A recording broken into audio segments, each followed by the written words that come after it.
talking about Irresistible, a book by Adam Alter entitled Irresistible, the Rise of Addictive Technology and the Business of Keeping Us Hooked.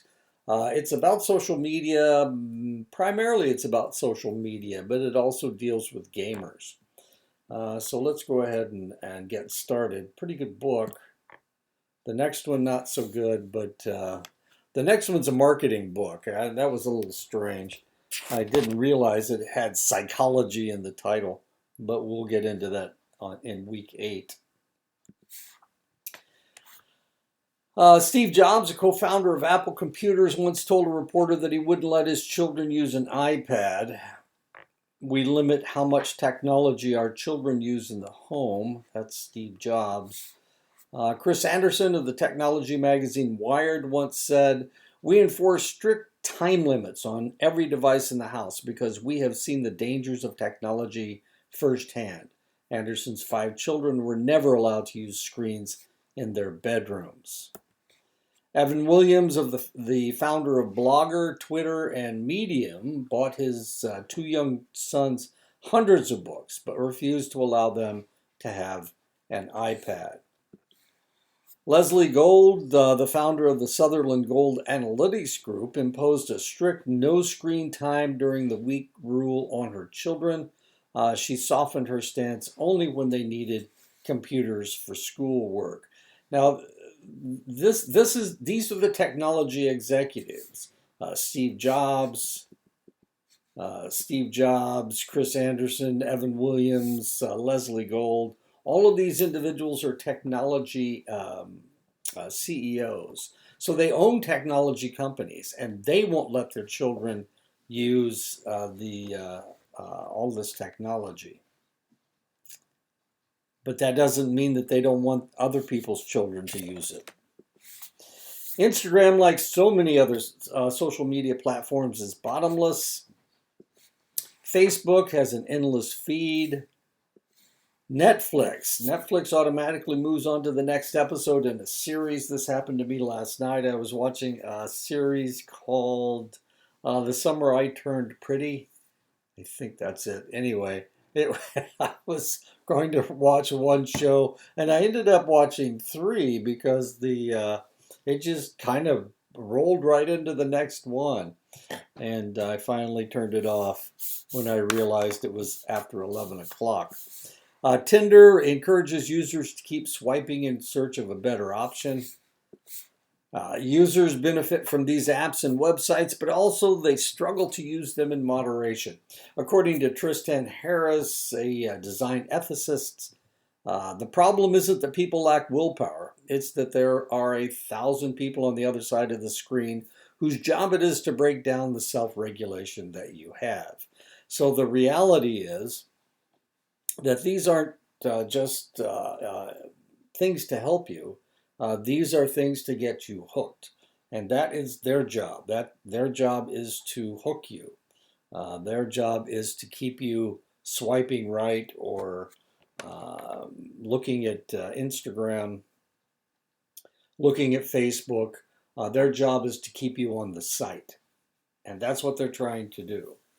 And they get bonuses for coming up with algorithms and whatnot that will keep you hooked on what's going on.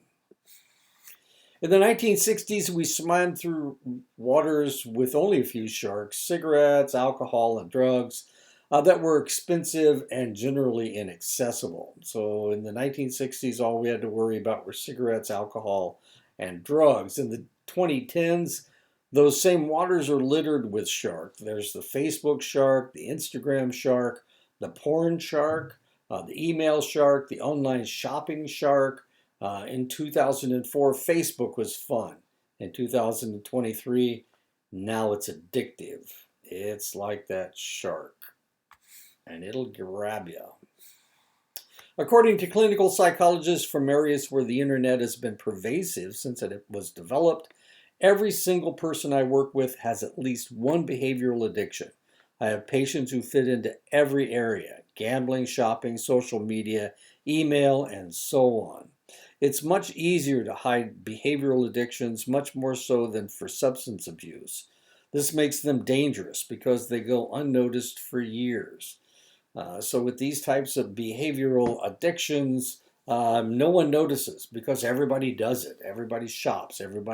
Well, a lot of people gamble. A lot of people use social media. A lot of people email. And so these behavioral addictions are very difficult to spot unless it starts causing trouble. One accomplished patient managed to hide her Facebook addiction from her friends. She went through a horrible breakup and then stalked her ex-boyfriend online for years. With Facebook, it's far more difficult to make a clean break when a relationship ends because you can go right to their site and see what's going on with them. One male patient checked his email hundreds of times a day. He's incapable of relaxing and enjoying himself on vacation, but you'd never know. He's deeply anxious but presents so well in the world. He has a successful career in the healthcare industry, and you'd never know how much he suffers. There you go. The impact of social media has been huge. Social media has completely shaped the brains of the younger people I work with. One thing I am often mindful of in a session is this.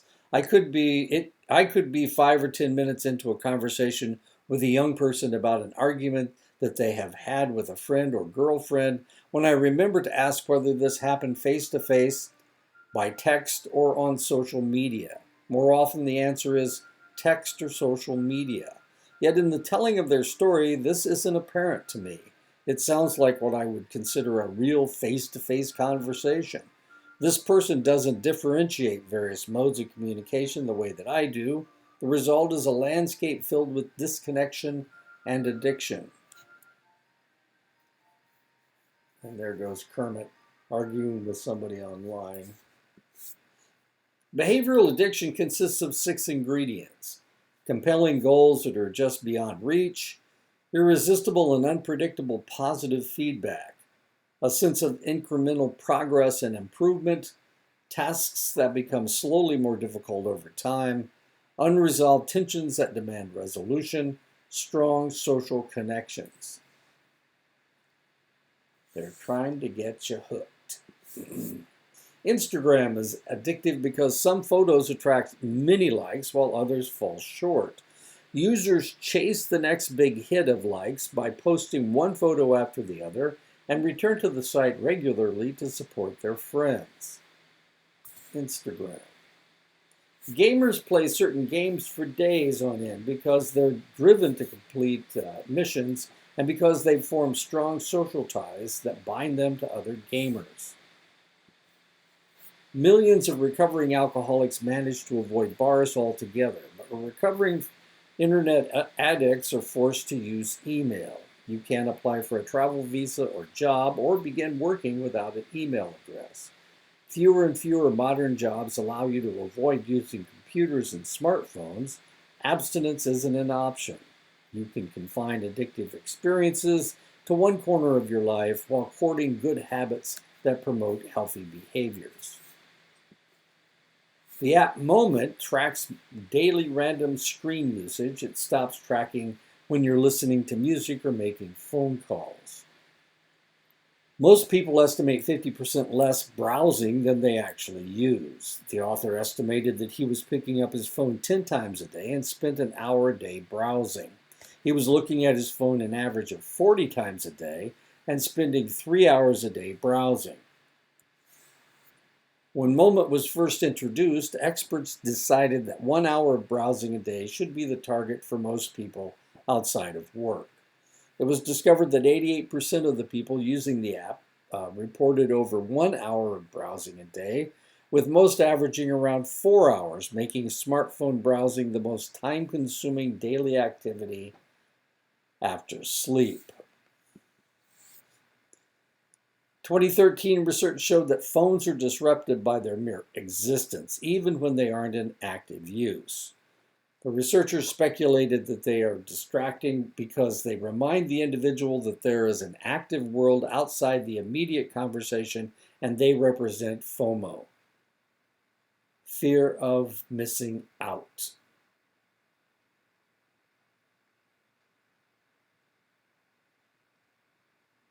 Wow, fear of missing out. I was trying to see her say FOMO, FOMO.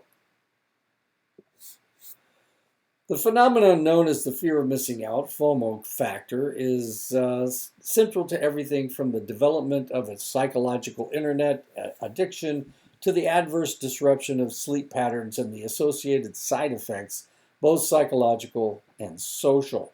It also describes a generalized anxiety and state of persistent but irrational apprehension that has its roots in the inevitable narcissistic framework of social media to impel one or of two related behaviors: disordered narcissism or homicidal psychopathology.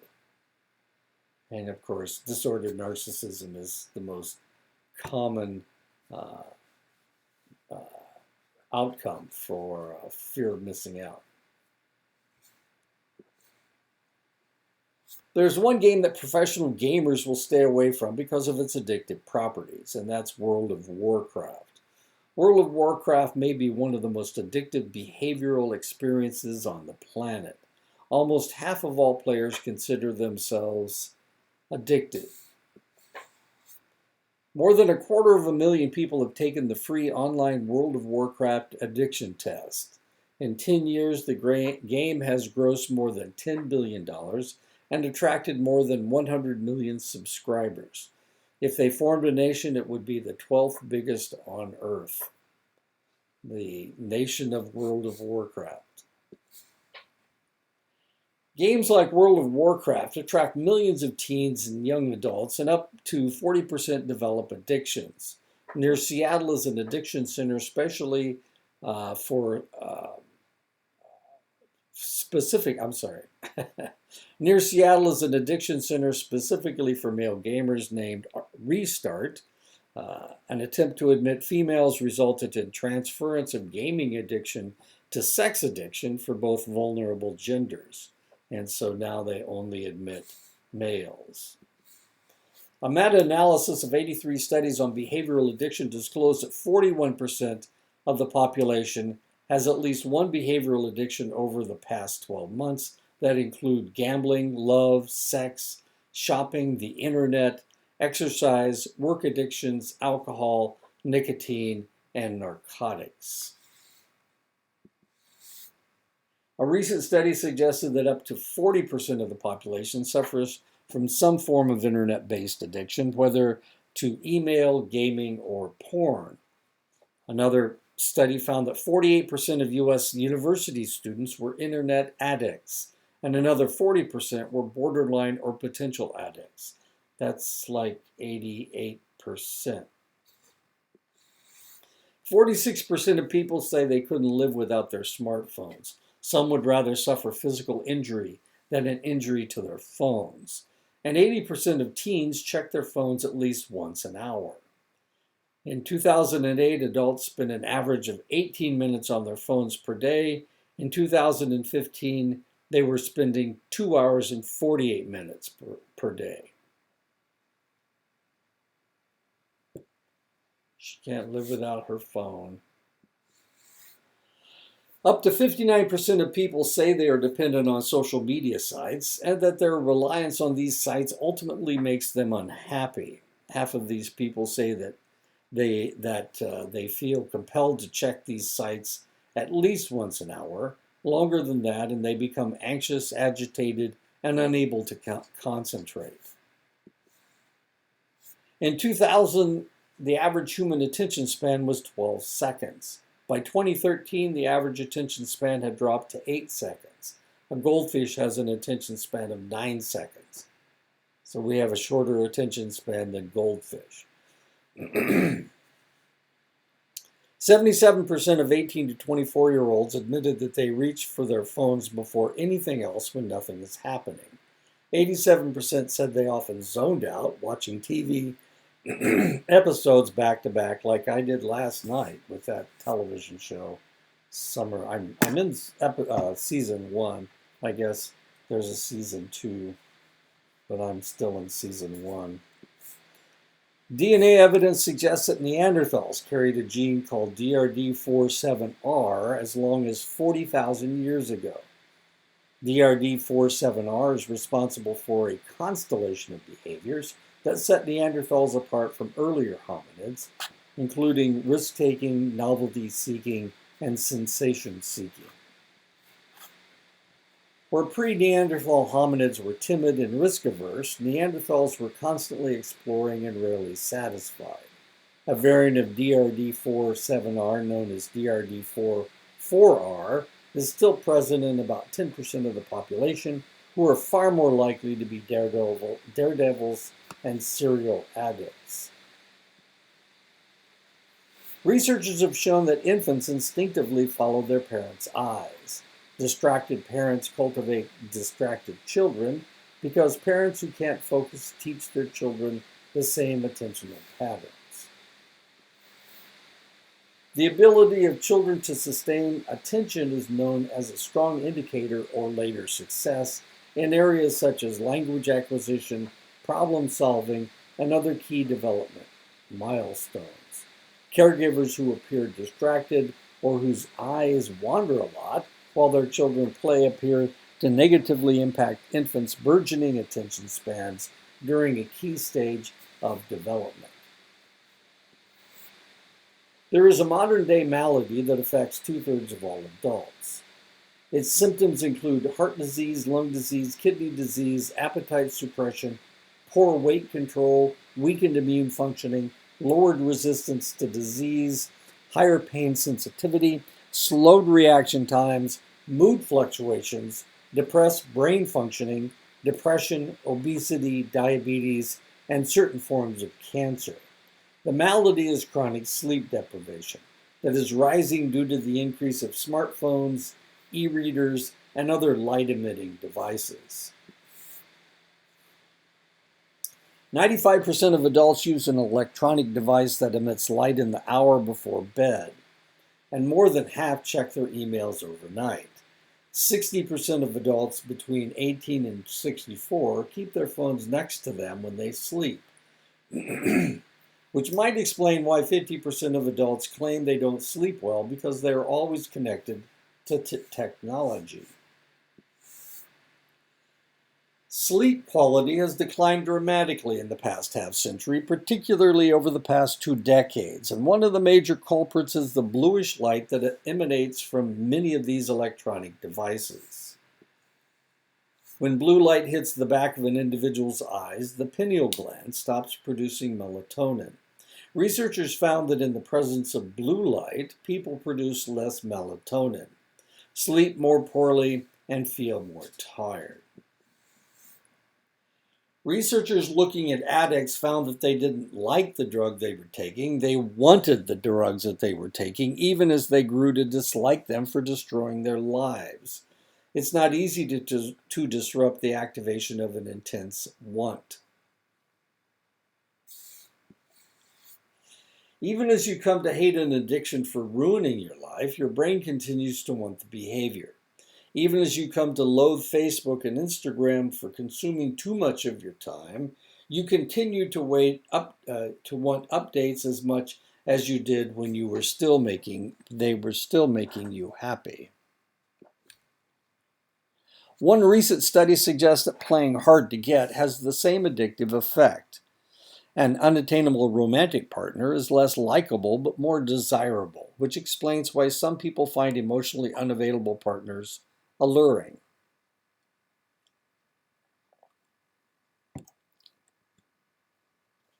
Loving the wrong person is so common that we have stereotypes for the guy who's no good and the femme fatale. We know they're no good for us, but we can't help wanting them. And of course, they play hacky sack with our heart.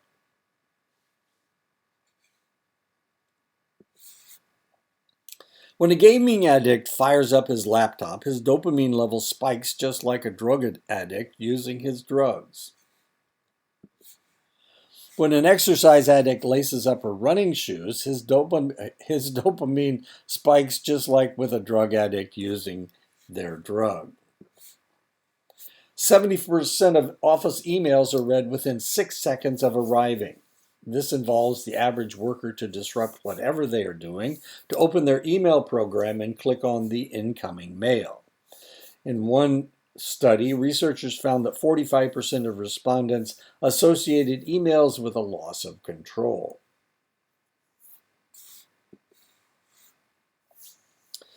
One technology opined, I wonder if this virtual reality world you dive into is almost superior to the actual world you're in. Instead of having human interactions, I can just go into this VR world and do VR things, and that's going to be my life.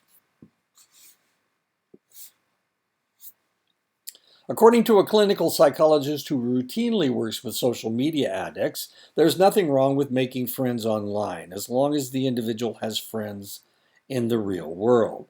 Sitting with good friends releases a whole bouquet of neurochemicals that keeps us each regulated emotionally and physiologically. According to the same psychologist, the addictive online friendships that attract young gamers are dangerous, and not for what you provide, for what they provide, but for what they can't provide. A chance to learn what it means to sit face to face as you maintain a conversation with another person.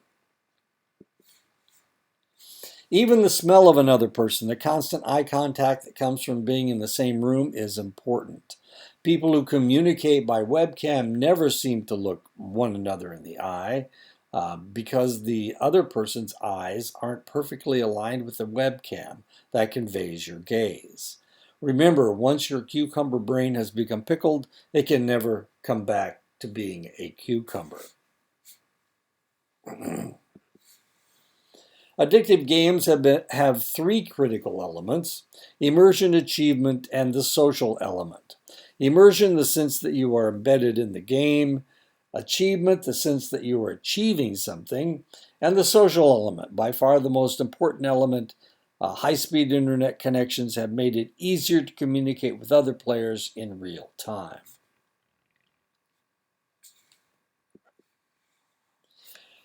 Children reared on the internet suffer a kind of emotional amblyopia. Amblyopia is walleye. Children develop different mental skills at different ages during critical periods. There is a critical period for learning social skills and for learning how to navigate the complex world of teenage sexuality. If kids miss out on the chance to interact face to face, there's a fair chance they'll never acquire those skills, and thus they will be alone all their lives.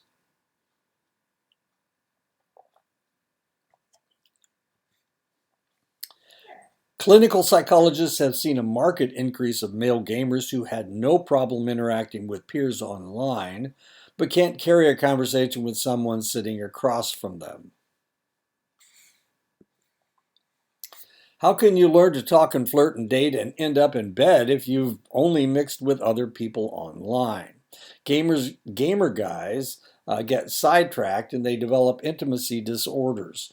They don't have the skills to bring sexuality and intimacy together. Many of them turn to pornography instead of forming real relationships, and they never seem to understand true intimacy. Now, this is a really serious problem, the fact that they start looking at pornography, and the reality is they have no idea what human sexuality is supposed to look like. And because they're looking at pornography, and pornography tends to be violent and fairly misogynistic, no, extremely misogynistic, they get a skewed idea of what love and sex is. So instead of having intercourse with another individual, they're having intercourse with themselves. Now, masturbation, I'm not saying there's anything wrong with masturbation. What I'm saying is if that's the only type of sexual release that you have, then you will have difficulty with actual intercourse. Uh, Let me tell you a short story. I had an old girlfriend called me one time, and she was talking about her new boyfriend, her fiance actually. She eventually married the guy. He was having problems. He was having problems in bed, and the problems he was having had to do with the fact that he was a long haul trucker, And one of the ways he stayed awake was by masturbating while he was driving. And he could, maintain this fantasy, and it would help him drive, and it would keep him awake, and it really helped him. But he had so he would do this for hours on end. He would masturbate for hours on end before he would seek release.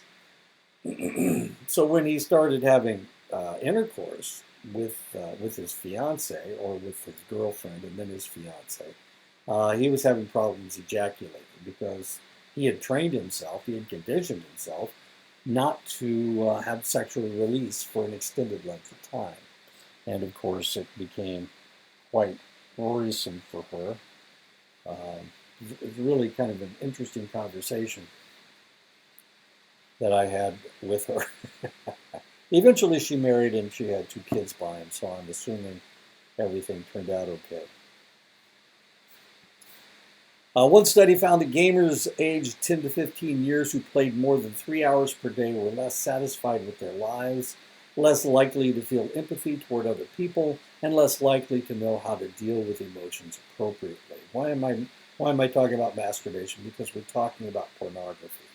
And if that is the only sexual release that you have, then it's going to be your concept of sexuality is going to be quite skewed, and it could be quite violent and fairly fetishistic. 3 hours may sound like a lot, but recent surveys have shown that kids spend an average of 5 to 7 hours in front of screens each day. When today's millennials become adults, there's a fair chance their social cucumber brains will be pickled. The average school child between 8 and 18 years old spends 1/3 of their life sleeping, 1/3 at school, and 1/3 engrossed in new social media, from smartphones and tablets to TVs and laptops. They spend more time communicating through screens than they do with other people directly face to face. Since the turn of the new millennium, the rate of non-screen playtime fell 20%, while the rate of screen playtime increased by a similar amount. Hardship inoculation is the idea that struggling with a mental puzzle inoculates you against future mental hardships, just as vaccinations inoculate you against illness. Reading a book is harder than watching TV. Young adults do much better on tricky mental puzzles when they've solved difficult rather than easy ones earlier. Reading a book. Relying too heavily on tech leads to a phenomenon known as digital amnesia. 91% of respondents on the survey described their phones as extensions of their brains. The majority said they would search online for answers to questions before trying to generate the answer from memory. And 70% said they would feel sadness or panic if they lost their smartphone devices, even briefly. And of course, this is from the movie Jumanji. There are more than 400 treatment centers in China, according to the country's definition of internet addiction, with more than 24 million teen internet addicts. This is internet addiction in China. Chinese counselors notice their teenage clients have a bias towards virtual reality. They think the real world isn't as good as a virtual world.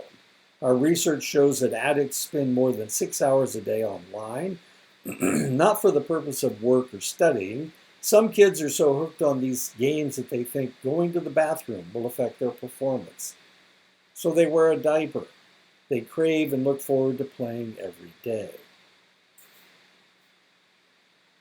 One of the biggest problems among these kids is loneliness. I think it's because they're the only child in the family. For the longest time, China had a one-child policy. They were trying to control their population. So back in the 70s and 80s, they passed a law that said that if you lived in a city, you could only have one child. And so they did. They only had one child. They still I think they're still the most populous country in the world. But there are a lot of singletons in China. And because of that, of course, when you only have one child, it really changes the family dynamic. And as the parents, we fail to make friends with our children. This is in China. Remember the tiger mom that we talk about in cultural psychology. We only ask them to study hard. Their stress, their worries, their pain, we can't see any of it. We care only about their studies. So where do they look for their friends? The virtual world has all sorts of grand audio and visual extravaganza. It becomes their best friend. In dealing with internet addiction, behavioral addiction in the United States, one of the things that we do, or one of the ways that we treat it, is with CBT, cognitive behavioral therapy. And so now I'm going to describe some of the cognitive behavioral therapy that they're suggesting for people with behavioral addictions.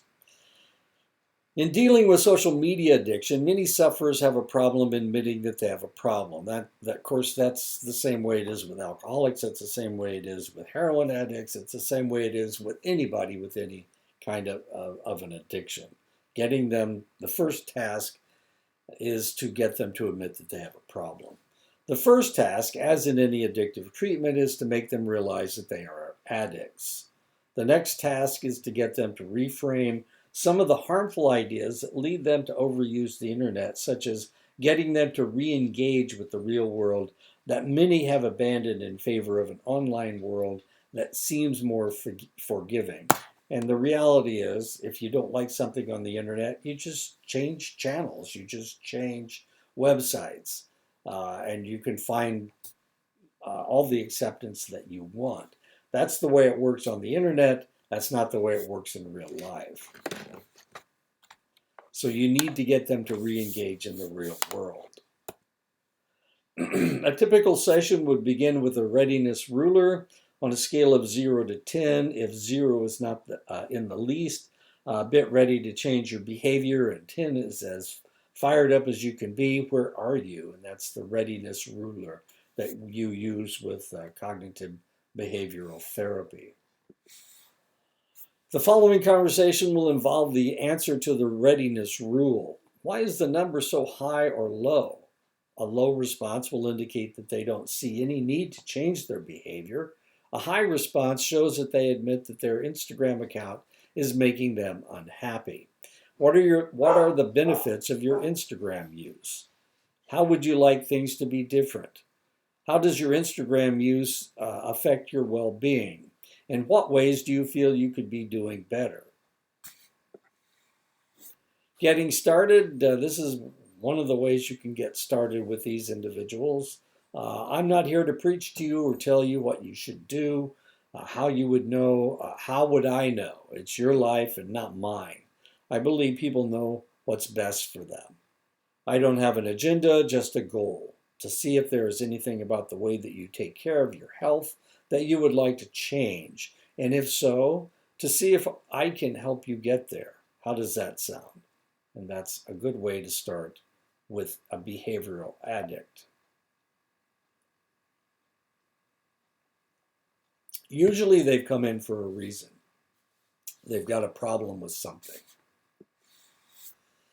You might imagine that people in the libertine Northeast and Northwest states spend more time consuming porn on the internet, but the reverse is true.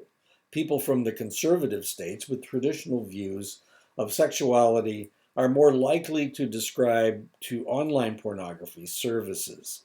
It is the people who are forced to exercise willpower who fall first. Those who avoid temptation in the first place tend to do much better. So the reality is, it's the conservatives that are more likely to look at pornography. Recent studies have shown that merely looking at an illuminated screen shortly before bed severely hampers your ability to sleep deeply.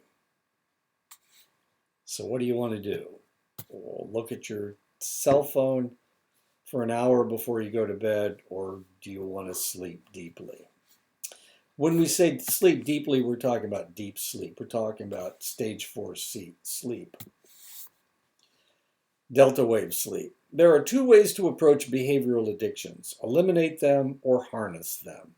It's possible to channel the forces that drive harmful behavioral addiction for good. The same tendency that can destroy us can prepare us to do good, to eat better, to exercise more, to work smarter, to behave more generously, and to save more money. The reality is, you have one of those personalities that tends to go overboard on things, and so you can use the same drive that you have to gamble or to look at pornography or to look at your social media or to play video games. You can use that same drive to convince yourself that you need to eat better, to exercise more, to work smarter, to behave more generously, and to save more money.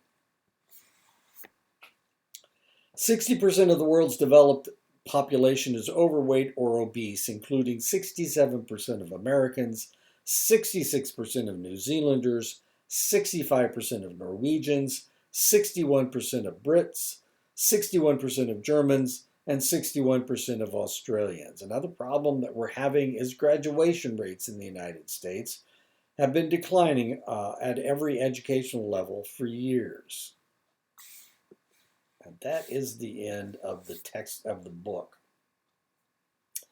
So I'll get the quiz online for this textbook, or it's not actually a textbook; it's just a book.